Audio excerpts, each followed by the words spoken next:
कहाँ है? पता नहीं। खुशी आवाज आ रही है? खुशी, ऋतिक आवाज आ रही है? सर आप थोड़ा जोर से बोलो। देखो मैंने क्या कराया था लास्ट में, इसमें तो आवाज नहीं आ रही।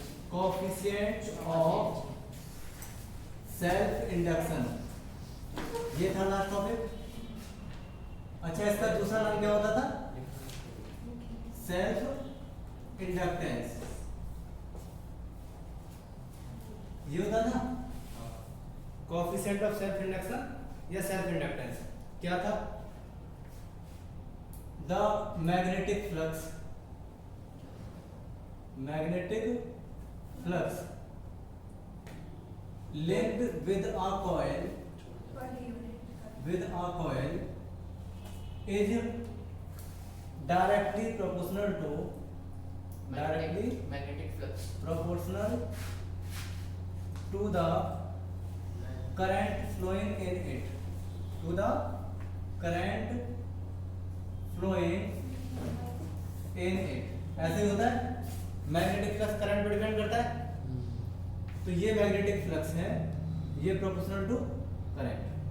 प्रोपोर्शनलिटी साइन को हटाने के लिए हम क्या करेंगे, एक कांस्टेंट लेके आएंगे L इंटू आई।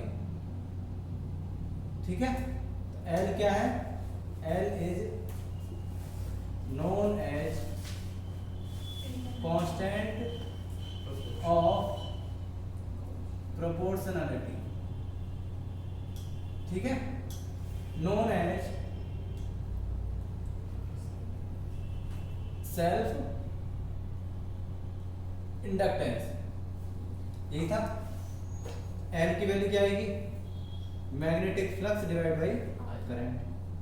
तो अगर मैं करंट को 1 ले लूं, if I is equal to 1 ampere, तो L इज इक्वल टू क्या हो जाएगा?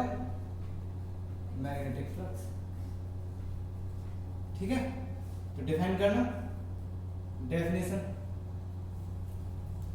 Self inductance is defined as, कैसे डिफाइन करेंगे? द सेल्फ इंडक्टेंस किसके बराबर है?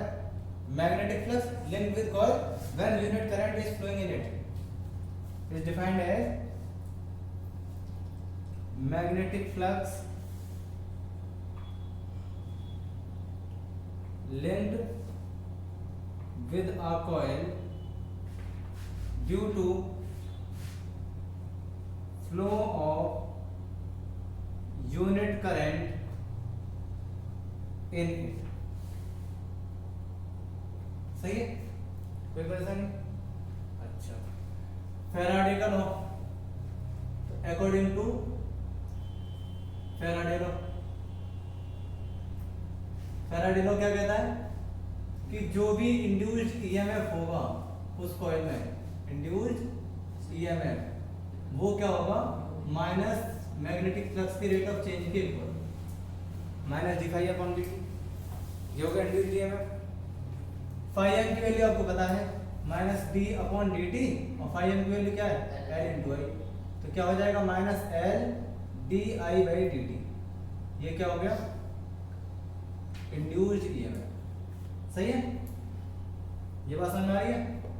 इंड्यूस्ड ईएमएफ इन इंडक्टर, इसको ये बोलते हैं। अब बात करते हैं यहां से L की, तो L क्या हो जाएगा? माइनस ईएमएफ, तो induced EMF in inductor,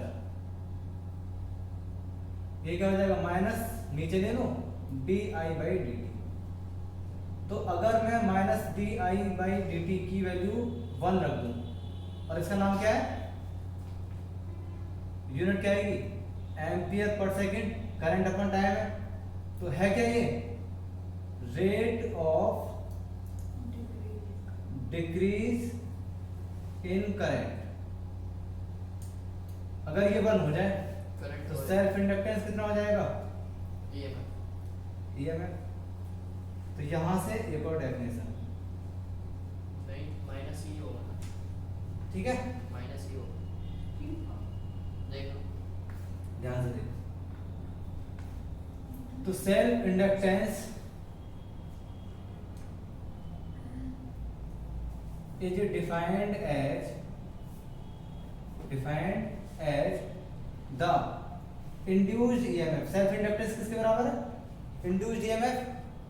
self inductance is defined as the induced EMF in a coil due to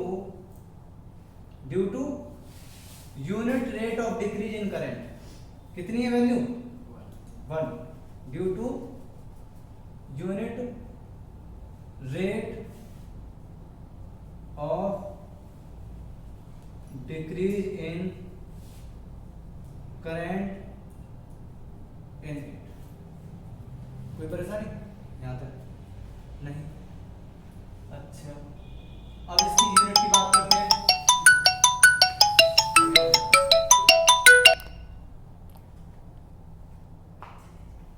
देखा लो। वीडियो गई? चल सकती है, मैं एक काम कर सकता हूँ। एयरप्लेन मोड पे रहो। हवाई जहाज।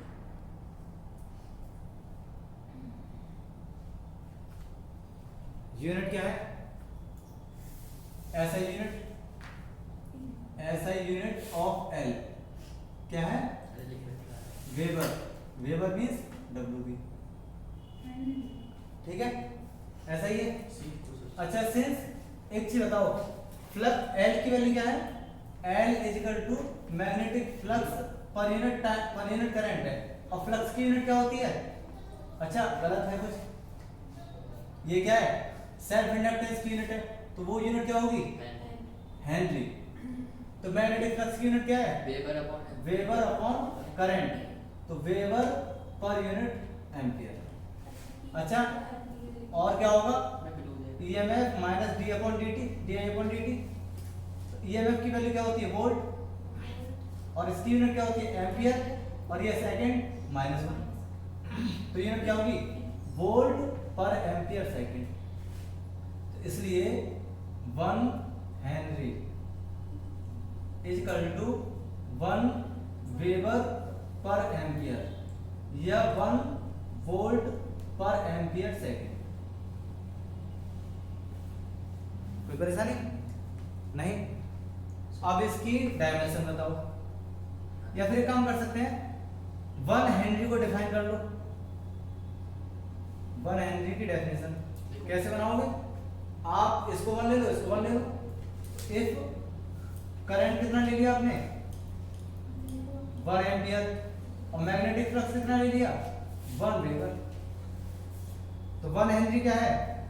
1 हेनरी इज सेल्फ इंडक्टेंस। ठीक है, when 1 weber flux is linked with coil due to unit current flow in it, unit current flowing in it। तो यूनिट करंट के फ्लो करने की वजह से जो मैग्नेटिक फ्लक्स लिंक होगा, अगर वो फ्लक्स भी 1 है तो उसका सेल्फ इंडक्टेंस क्या हो जाएगा? 1 हेनरी। ठीक है, बेटा दूं? ये निकल रहा था वो। ये करा रखा है मैंने। हाँ। अच्छा, पहले भी बताया था। ये क्यों नहीं बताया था पहले? अच्छा, कितनी बार बताया था? मुझे बताया था। और क्या? अच्छा, बहुत बढ़िया। यहाँ पे दीवार 4 दीवारों को बताया था। मुझे ध्यान ही नहीं। कोई बात नहीं, हाँ, सुनते कहाँ? आपसे जो हो गया सो हो गया। अच्छा, नेक्स्ट देखो, ये सुनते कहाँ? अब हम डायमेंशन की बात करें तो डायमेंशन क्या होगी? डायमेंशन कैसे निकालेंगे? अच्छा देखो, L is equal to EMF upon minus DI upon DT, ऐसा ही है ना? अच्छा, EMF क्या होता है? Volt. Work done divide by charge, और ये क्या है? DI upon DT। सही है। अब डायमेंशन बनाते हैं। वर्क डन की डायमेंशन क्या होगी? M L square T minus 2। सही है। वर्क डन और एनर्जी की बात है, 80 चार्ज की 80 80 और rate of change of current की ये AT माइनस 1। हाँ देखो AT माइनस 1। अब T और T यहाँ तो खत्म, ये तो गया, तो क्या बचा n L square T minus 2 A minus 2। सही है। सेल्फ इंडक्टेंस, इसकी सेल्फ इंडक्टेंस की डायग्राम, कोई परेशानी नहीं। अब हम चलते हैं एप्लीकेशन पर। तो एप्लीकेशन क्या है, self inductance of a solenoid. किसका? सोलेनॉइड।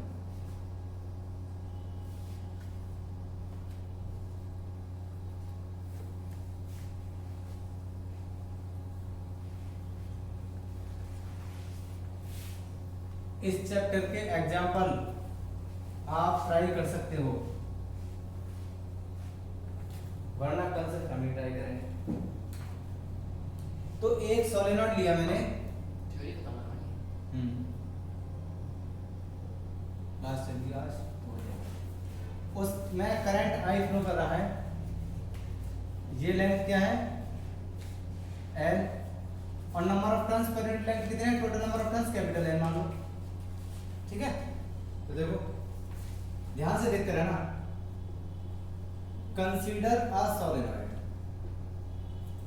ठीक है, हैविंग लेंथ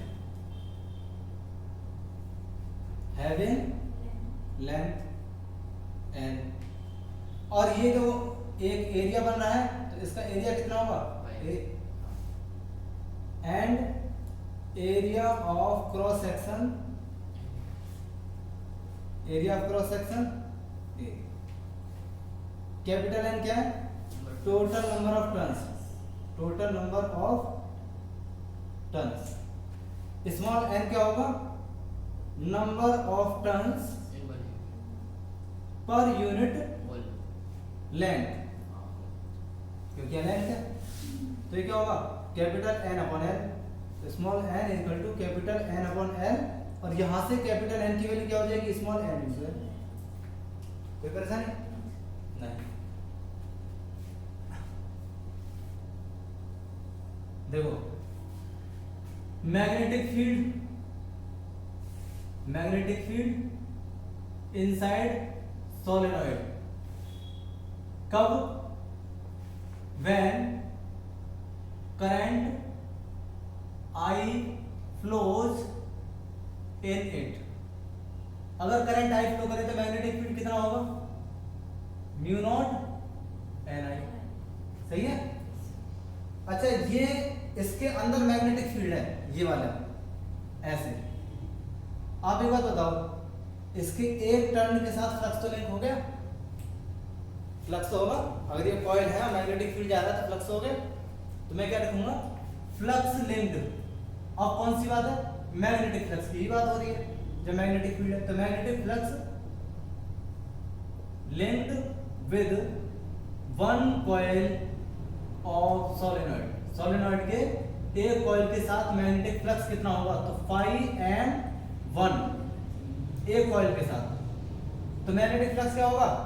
अब देखो ये है कॉइल, तो इसका एन कैप क्या होगा, एन कैप इसके बाहर की तरफ होगा, और मैग्नेटिक फील्ड भी उधर, तो बी ए cos 0 क्या होगा, बी ए cos 0। क्यों cos 0 होगा, एन कैप भी इधर ही, मैग्नेटिक फील्ड भी इधर ही। cos 0 की वैल्यू क्या होगी 1, और बी की वैल्यू क्या है, mu not N I into A. समझ में आई बात। अब ये कितने टर्न के साथ था, एक के साथ, हमको निकालना है पूरे सोलेनॉइड के साथ, तो नंबर ऑफ टर्न्स की मल्टीप्लाई कर देंगे कैपिटल एन की। इसलिए total magnetic flux linked with solenoid, पूरे सोलेनॉइड के साथ, तो total magnetic flux is equal to capital N into phi M into 1। सही है। कैपिटल N की वैल्यू क्या है, ये, और इसकी वैल्यू क्या है, ये रही, mu not N I into A. सही है। अच्छा एक चीज बताओ, स्मॉल n को कैपिटल N अपन ए लिख सकते हैं, तो ये क्या हो जाएगा, mu naught small N capital N क्या हो जाएगा, N square I A divide by N, ये हो जाएगा मैग्नेटिक फ्लक्स। इक्वेशन मान लो 1, कोई परेशानी, एज वी नो। अच्छा आपको ये पता है कि जो मैग्नेटिक फ्लक्स होता है वो L इंटू आई होता है, इक्वेशन 2 होता है। ऑन कंपेयरिंग 1 एंड 2, तो L इंटू आई किसके बराबर हो जाएगा, mu not N square I upon L A, तो करंट से करंट कैंसिल, तो L की वैल्यू क्या आई, mu not N square A upon L, ठीक है। और कैपिटल एन की वैल्यू क्या है, एन इंटू एल, ये वैल्यू रख दो, तो क्या हो जाएगा, mu not N square A into L, सही है, क्योंकि एक एल तो कैंसिल हो जाएगा नीचे से, एल स्क्वायर जाएगा तो ये हुआ सेल्फ इंडक्टेंस ऑफ सॉलिनॉइड, ठीक है।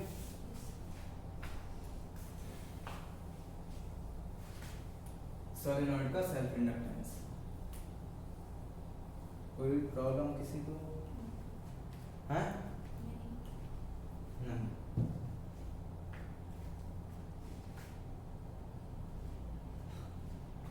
खुशी, ऋतिक, समझ में आया?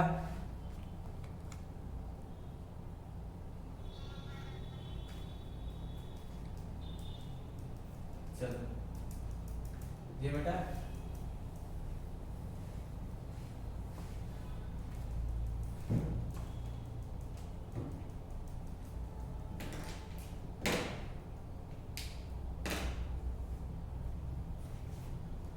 बेटा अब इधर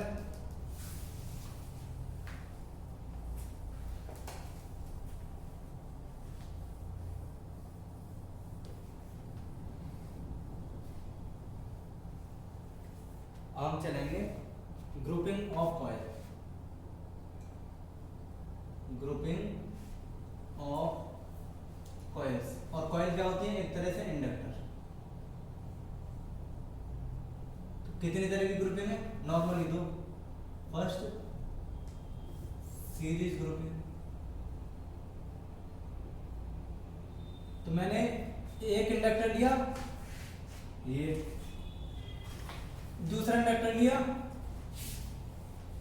ये दोनों को मैंने कनेक्ट कर दिया एक बैटरी के साथ,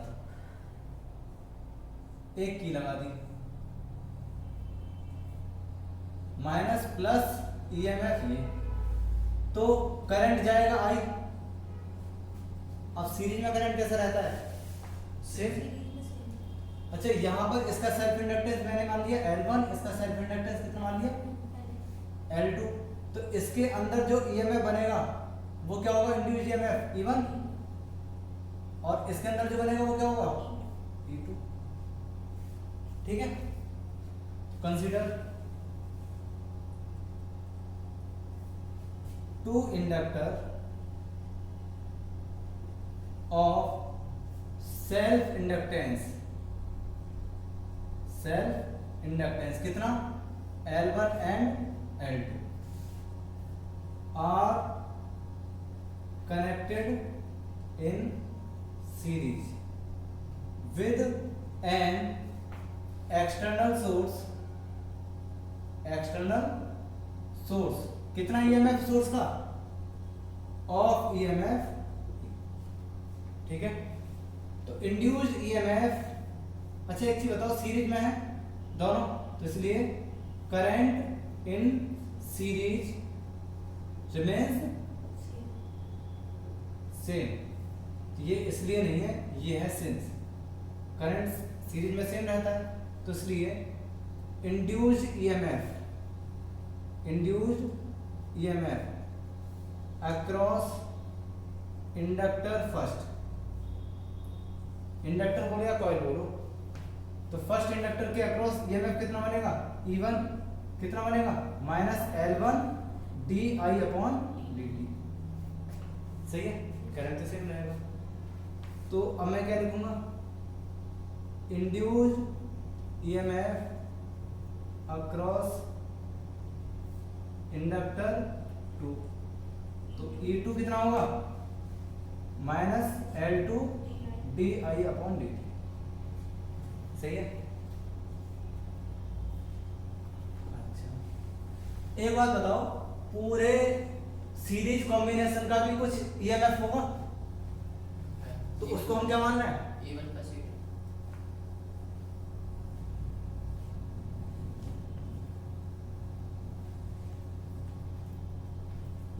हम एक काम करते हैं, एक मान लेते हैं क्या, let LS equal to self inductance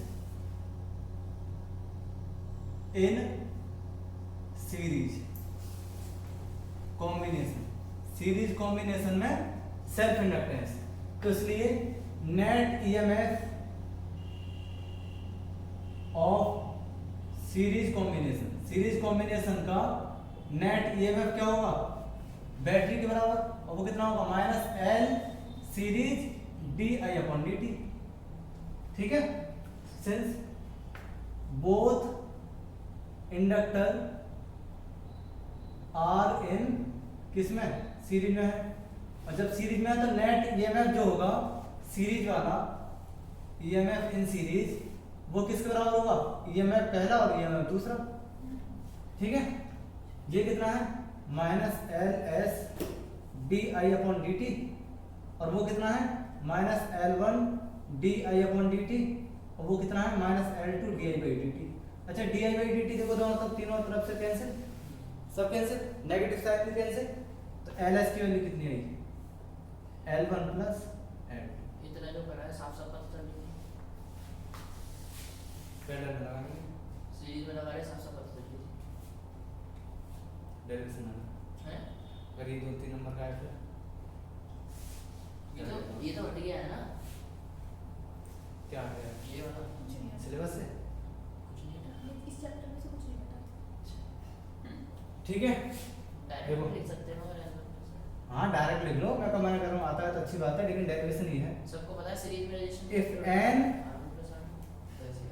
inductor हां डायरेक्ट हो जाएगा इसलिए आर इन सीरीज, कोई भी कर दे।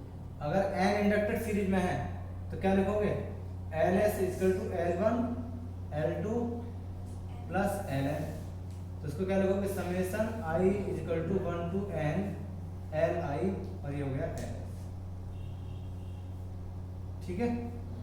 अच्छा एक बात बताओ, if L1 equal to L2 equal to, ये सब के सब इक्वल हैं और ये L के बराबर है, तो Ls क्या हो जाएगा, L प्लस N, और ये N टाइम्स हो गया तो क्या होगा N इंटू L, यहाँ लिखो N टाइम्स Ls। तो नेट इंडक्टेंस सीरीज में क्या करेगा, इंक्रीज करेगा, तो इसलिए self inductance in series increases by n times।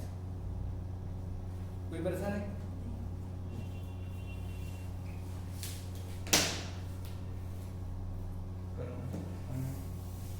YouTube से करो, यूट्यूब से करो।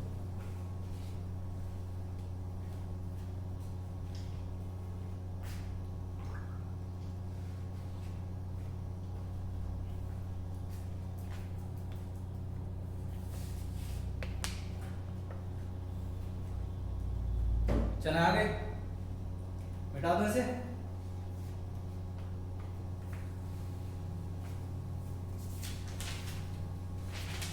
दूसरा क्या है, पैरेलल ग्रुपिंग।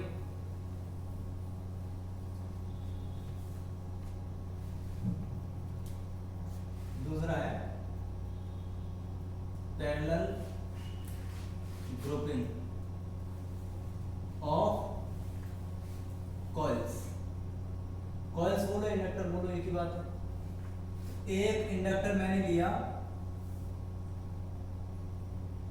और दूसरा ये ले लिया, और दोनों को किसमें कनेक्ट कर दिया,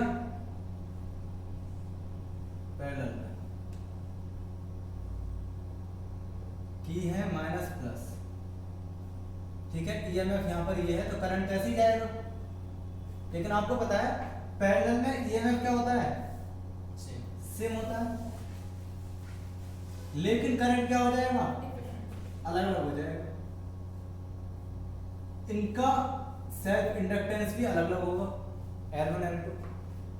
ठीक है, देखो let two coils of inductance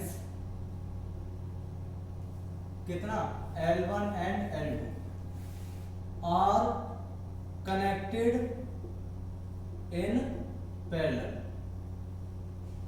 ठीक है, with an external source of EMF, कितना EMF, this, ठीक है। की को क्लोज करो। अच्छा, since coils are in parallel, इसलिए different current flows in each coil, जितनी भी कॉइल लगेंगी। तो अब हम मान लेते हैं लेट I1 और I2 are current flowing in coil 1 and 2, सही है। तो इसलिए इंड्यूस्ड ईएमएफ इन कॉइल 1, तो इंड्यूस्ड ईएमएफ कितना होगा, E1 equal to minus L1 dI1 upon dt, सही है। इंड्यूस्ड ईएमएफ, अच्छा एक काम करते हैं, यहां से आप मुझे वैल्यू बताओ dI1 अपॉन dt की वैल्यू बताना कितना है, ये माइनस ये अपॉन L1 माइनस, तो induced EMF in coil 2 E2 की value minus L2 dI2 upon dt, सही है।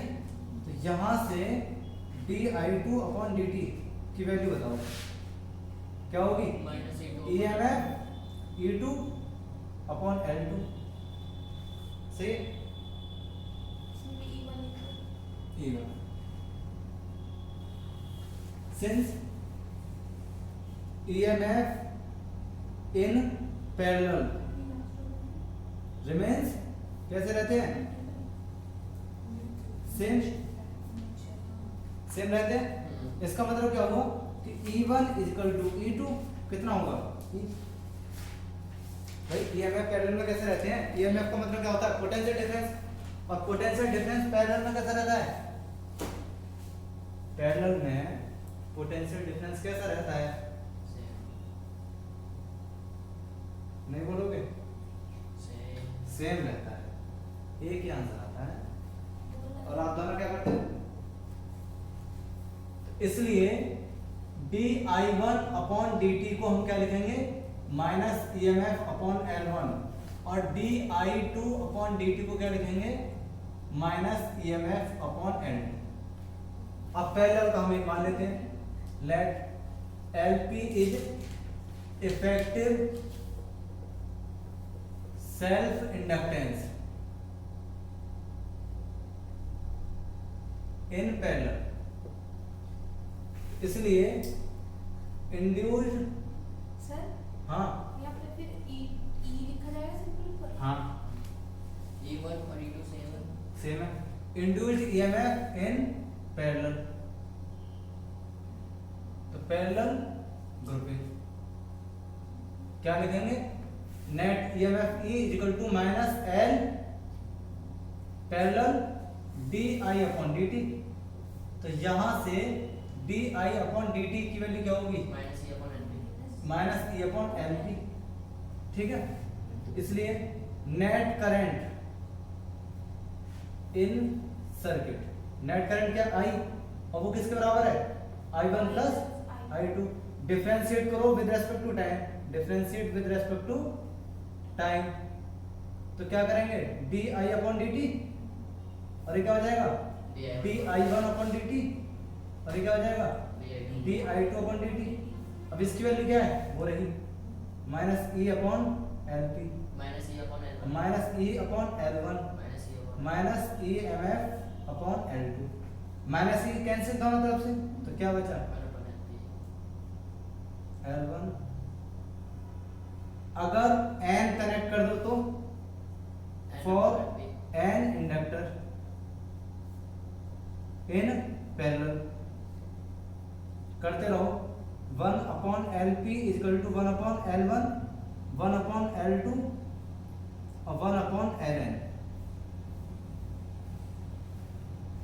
सही है।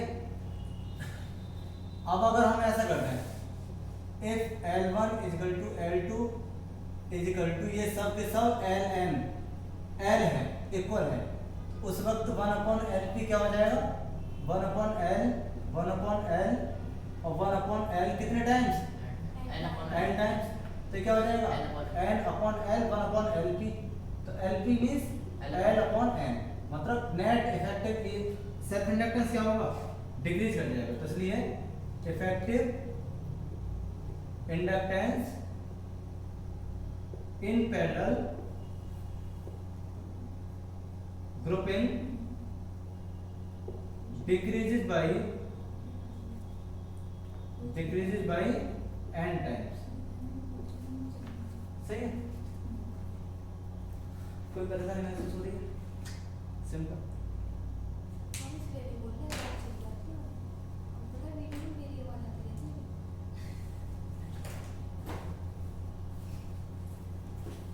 सही है।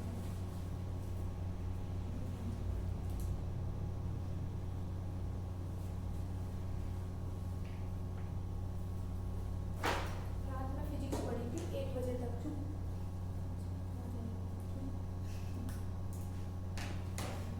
हो गई रिकॉर्डिंग। इधर बैठा था, समझ में आ गया। अब हम चलते हैं कि एक इंडक्टर को कनेक्ट कर दिया आपने बैटरी या ईएमएफ और एक बैटरी से जिसका ईएमएफ ई है, तो क्या इंडक्टर के अंदर एनर्जी स्टोर होती है? इंडक्टर के अंदर कैपेसिटर के अंदर एनर्जी स्टोर होती है। रजिस्टर में भी एनर्जी निकालते हैं, तो इंडक्टर में एनर्जी होगी नहीं होगी। नेक्स्ट टॉपिक है एनर्जी होगी स्टोर्ड इन इंडक्टर। अरे होगी सर। तो इंडक्टर में एनर्जी निकालते हैं, देखते हैं क्या होती है। तो एक इंडक्टर लिया जिसका सेल्फ इंडक्टेंस L है, इसको कनेक्ट कर दिया एक बैटरी से। ध्यान से देखना क्योंकि इसमें हल्का सा लॉजिक है। इसका ईएमएफ ये की है, की को क्लोज करोगे तो करंट फ्लो करेगा, और करंट फ्लो करेगा तो ये अपने अंदर से करंट के इंक्रीमेंट को अपोज करेगा। अपोज करेगा तो इसके अंदर इंड्यूस्ड ईएमएफ होगा ई डैश मान लेता हूं, तो ई डैश कितना हो जाएगा minus L D I upon D T. होगा या नहीं होगा? है? तो देखो इंपॉर्टेंट टॉपिक है, 3 मार्क्स का, बहुत बार आता है, लगभग 70% आते ही आता है। अगर 10 साल के पेपर देखो तो 10 साल के पेपर में 5, 6, 7 बार मिलेगा तुम्हें 100%। ठीक है। तो क्या है 3 मार्क्स के लिए बहुत ज्यादा इंपॉर्टेंट है। Let an inductor of self inductance L is connected to a battery of EMF E। सही है। और मैं आपसे बोल रहा हूं, इसको स्टेप बाय करेंगे धीरे धीरे आराम से समझ के, क्योंकि इंपॉर्टेंट है तो समझ में आना ज्यादा जरूरी है। एज की के इज क्लोज्ड, की को क्लोज करने पर क्या होता है करंट फ्लो करेगा सर्किट में। तो current starts to flow in circuit. अच्छा सर्किट क्या इंडक्टर है, और इंडक्टर करंट का अपोज करेगा। ठीक है, दैट इज थ्रू इंडक्टर। तो करंट कहां से फ्लो करेगा इंडक्टर से, तो इंड्यूस ईएमएफ होगा इंडक्टर के अंदर, तो इसलिए induced EMF across inductor, inductor के अक्रॉस कितना इंड्यूस्ड ईएमएफ होगा, तो ई डैश मान लो minus L D I upon D T. कोई परेशानी? अच्छा ये नेगेटिव साइन क्या शो कर रहा है? अपोजिट से नेगेटिव साइन शो कर रहा है कि ये ईएमएफ जो है वो rate of increment of current का अपोज कर रहा है, ठीक है। तो नेगेटिव साइन क्या शो कर रहा है? Negative sign shows that induced EMF कौन सा? E dash in inductor. अच्छा इंडक्टर और कॉइल अलग अलग है सेम है? सेम है। तो induced EMF in inductor opposes growth of current या rate of increase of current. Bracket में क्या लिखा है? Rate of current. अब वो चाहे इंक्रीज हो चाहे डिक्रीज हो, दोनों ही कंडीशन में इसको अपोज करेगा। अच्छा अगर करंट को जाने के लिए ये मना कर रहा है, अपोज करने का मतलब कि इंडक्टर के अंदर खुद के अंदर एक ऐसी प्रॉपर्टी है, खुद के अंदर एक सेल्फ इंडक्टेंस एक इंड्यूस्ड ईएमएफ बन जाएगा जिसकी वजह से वो इस करंट को मना करेगा आने के लिए, और करंट को आने के लिए मना करेगा लेकिन करंट फिर भी जाएगा। अब ये कब जा सकता है? जब इस बैटरी का ईएमएफ इस ईएमएफ के इक्विवेलेंट अपोजिट हो, मतलब this external battery has to be done external work against the this opposition, ठीक है। तो देखो यहां मेन बात क्या है? To flow continuous current in inductor में कंटिन्यूअस करंट फ्लो कराने के लिए बैटरी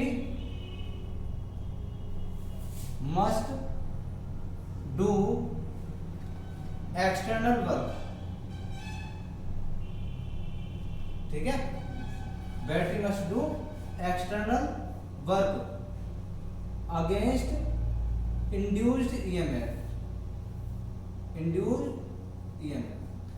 तो बैटरी एक्सटर्नल वर्क करेगी, तो अगेंस्ट इंड्यूस्ड ईएमएफ मतलब क्या होगा कि जो बैटरी का ईएमएफ है इंड्यूस्ड ईएमएफ के इक्विवेलेंट अपोजिट होना चाहिए।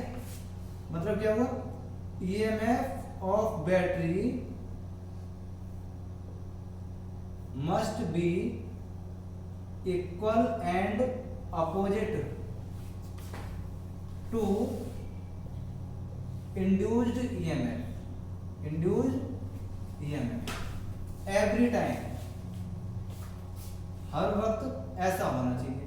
मतलब जो बैटरी का ईएमएफ है वो इंड्यूस्ड ईएमएफ का अपोजिट होगा।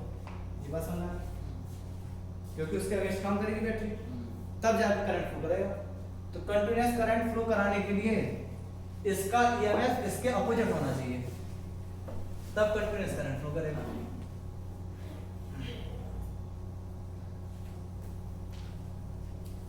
ये क्लियर है?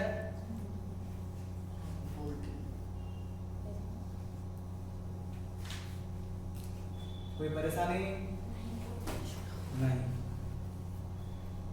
देखो ध्यान से,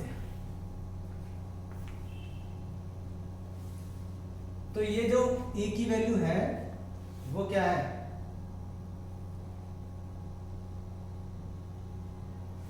ये जो E की वैल्यू है वो है माइनस E डैश, सही है। और E डैश की वैल्यू आपको पता ही है, minus L D I upon D T. तो ईएमएफ की वैल्यू कितनी आ गई? L D I upon D T, equation 1, सही है। अच्छा करंट फ्लो करने का मतलब क्या है? चार्ज फ्लो करेगा। तो हमने किसी भी वक्त मान लिया डी क्यू चार्ज फ्लो कर रहा है, लेट एट एनी इंस्टेंट, किसी भी वक्त पर, लेट एट एनी इंस्टेंट कितना चार्ज फ्लो कर रहा है? D Q. Let at any instant D T, D Q charge flows in inductor, inductor के अंदर dq चार्ज फ्लो कर रहा है, तो then work done to flow dq charge, dq charge को फ्लो कराने के लिए वर्क डन कितना होगा, dw, और dw इक्वल टू क्या होगा, v इंटू dq। भाई आप जानते हो पोटेंशियल इक्वल टू क्या होता है, वर्क डन अपॉन चार्ज होता है, तो वर्क डन क्या होगा, q इंटू v, और v क्या ईएमएफ है, तो e इंटू dq। सही है गलत है? अच्छा ईएमएफ की वैल्यू डालूं मैं, l di upon dt into dq, सही है?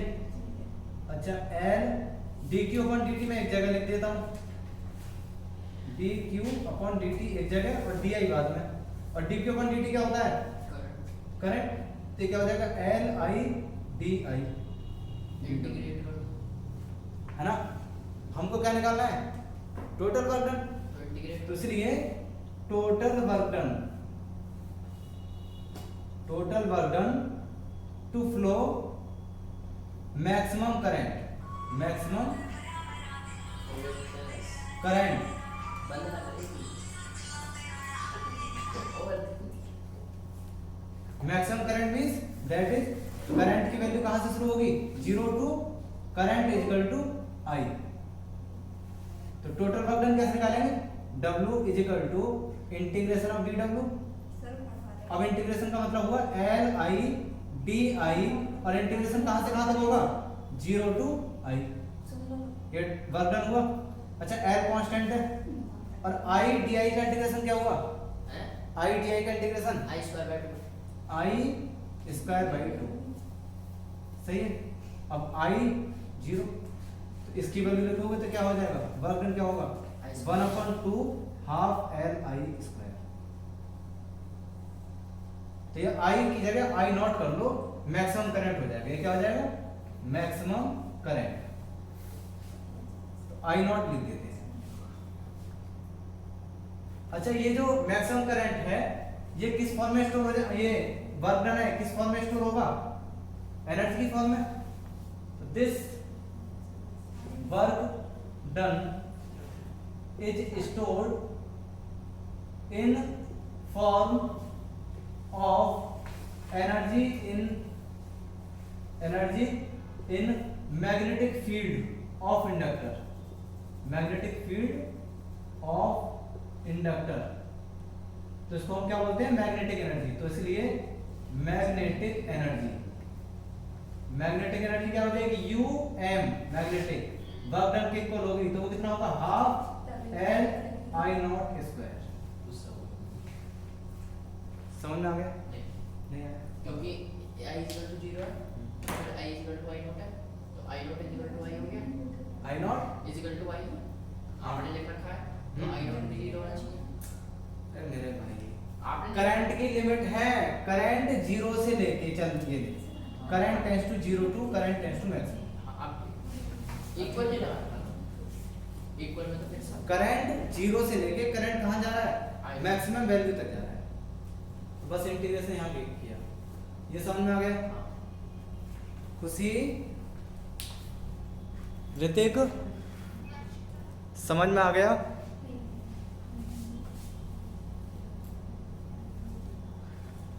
चलो इसको मिटा दें,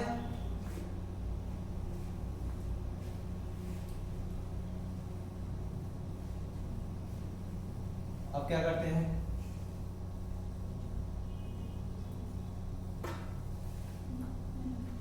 अब करते हैं energy in solenoid, energy stored in solenoid. वैसे तो बात एक ही है, क्योंकि इंडक्टर का छोटा सोलेनॉइड का छोटा भाई इंडक्टर है, तो सोलेनॉइड को ले लो, तो फॉर सोलेनॉइड, सोलेनॉइड के लिए आप ये बताओ मैग्नेटिक फील्ड कितना होगा, मैग्नेटिक फील्ड इनसाइड इट, तो उसके अंदर मैग्नेटिक फील्ड कितना होगा, V is equal to B not is equal to mu not and I not. I not current. Aeroplane mode पर लगा। अब नहीं लग सकता, वो झूल जाएगा। मैं भी हटा रहा हूँ ना, जिसका फ़ोन आया उनसे बात कर लूँ। ठीक है, तो यहाँ से करंट की वैल्यू बताना। करंट क्या हो जाएगा, I naught equal to B naught upon mu naught I naught. I naught तो आ गया, यहाँ पर क्या आएगा, म्यू नॉट है। सही है। अच्छा, और सेल्फ इंडक्टेंस कितना होता है, self inductance of solenoid. Solenoid के लिए सेल्फ इंडक्टेंस कितना होता है बताइए। एल की वैल्यू सोलेनॉइड के लिए mu naught capital N square A upon L. ऐसा ही है, ठीक है। ये दोनों वैल्यू उठा के एनर्जी में रख दो। तो इसलिए एनर्जी, कौन सी magnetic energy stored in magnetic energy stored in solenoid. Solenoid के लिए मैग्नेटिक एनर्जी क्या होगी, U M equal to 1/2 L I naught square 1/2 into L की वैल्यू क्या है, ये डाल दो, mu not N square A upon L. ठीक है, और आई नॉट की वैल्यू क्या है, ये रही B naught upon mu not N. सही है, 1/2 mu naught capital N square A upon L. ये ठीक है, कोई परेशानी, into B not square mu naught square N square. अच्छा, एक आपको दिख रहा है यहाँ पर स्मॉल एन है, तो इसको स्मॉल एन लिख सकते हैं, तरीका है हमारे पास। तो एक म्यू नॉट से म्यू नॉट कैंसिल, तो इसको स्मॉल कैपिटल एन को क्या लिखोगे, small N square capital N square, N into L. ये एरिया है, नीचे एल है, डिवाइड 2 है, इंटू बी नॉट स्क्वायर, और यहाँ क्या बचा, mu not N square. N square से एन स्क्वायर कैंसिल, कैंसिल, तो क्या आया, एक एल से एक एन कैंसिल, तो 1/2 म्यू नॉट नीचे क्या आया, देखो बी नॉट स्क्वायर यहाँ पर आ गया, तो बी नॉट स्क्वायर, और एक बचा, एक एल बचा, ए इंटू एन। सही है, मतलब क्या वैल्यू आई, magnetic energy is equal to B not square upon 2 mu not into A N. ये सोलेनॉइड के अंदर मैग्नेटिक एनर्जी है। कोई परेशानी समझ में आ रहा है? अच्छी बात है।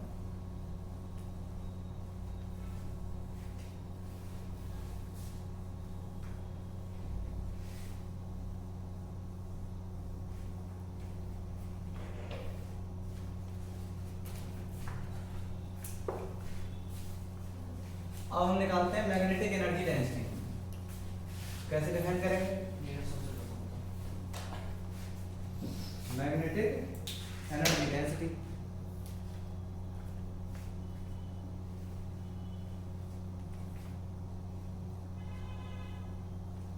Magnetic energy density.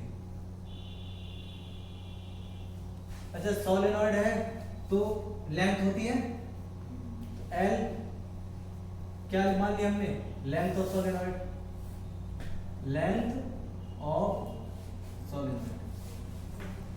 ए क्या ले लिया हमने, एरिया ऑफ सोलेनॉइड, तो वॉल्यूम कितना हो जाएगा, इसलिए वॉल्यूम ऑफ सोलेनॉइड कितना होगा, V equal to A into L, ये होगा। इसलिए अच्छा, मैग्नेटिक एनर्जी कितनी होती है सोलेनॉइड के अंदर, मैग्नेटिक एनर्जी इन सोलेनॉइड कितनी बताई मैंने, mu M equal to B not square upon 2 mu not A into L. सही है, तो इसलिए magnetic energy density, magnetic energy density को मैं यू एम बार से रिप्रेजेंट कर देता हूं। और एनर्जी डेंसिटी क्या होती है, magnetic energy divide by volume, magnetic energy divide by volume. तो मैग्नेटिक एनर्जी कितनी है, B not square 2 mu not into A L. और वॉल्यूम कितना है इसका, ए एल, तो ए एल एयर कैंसिल, ये कितने आई value, B not square 2 mu naught. Magnetic energy density की वैल्यू क्या आई, B not square 2 mu not.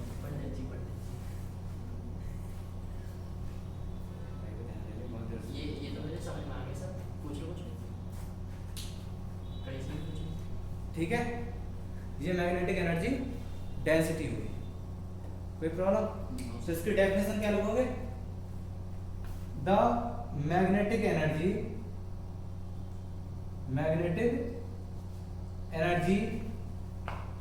Stored in solenoid